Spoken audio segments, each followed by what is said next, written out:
Anchor Bay Entertainment has just released Hunt to Kill, an action thriller starring former WWE performer Stone Cold Steve Austin in the lead role as Jim Rhodes, who took a hands-on approach to his fight scenes. Man, I had a lot of fun making this movie, and the fight scenes were something that I was really proud of, and I love the way they were shot and like the way they were put together.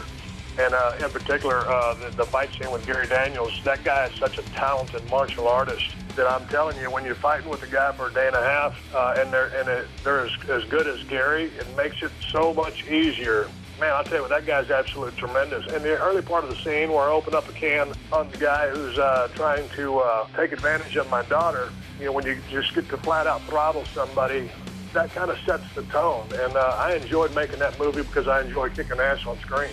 Doubling for Austin in the movie is noted stuntman and fight coordinator Paul Lazenby, who has worked on 3 movies with Austin. Steve came in and was openly saying from day one on Damage, hey, I'm a new guy here. I'm just looking to learn. You know, anybody's got any advice, I would love to hear it. And he's had that attitude ever since. You know, I've helped him work on his film fighting a little bit because it does, while there are a lot of similarities between film fighting and pro wrestling, there are some very big differences too. He's been a very, very avid student in cleaning up his film fighting. And also his acting. I guess it's indicative of the work ethic that took him to the very top of the wrestling business, but I got nothing but good things to say about the effort he's put forward into his film career, and I think it's bearing fruit. I think he's getting better with every movie. Lazenby also spoke to us about working with former kickboxer Gary Daniels, who played the role of Jensen, and an interesting note about who was originally cast for that role. Gary Daniels, even at 45, he can do some things that I will never be able to do. I wouldn't be able to do on my best day 20 years ago. But he'll readily admit it. He said, look, I'm a Hong Kong film fighter. I'm not a mixed martial artist.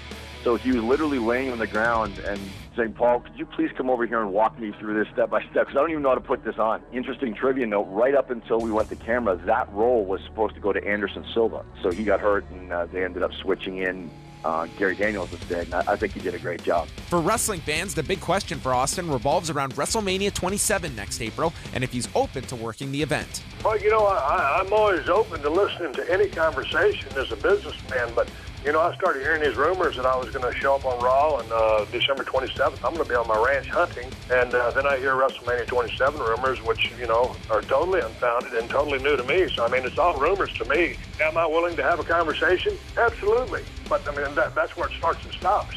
Hunt to Kill is available now on DVD and Blu-ray through Anchor Bay Entertainment.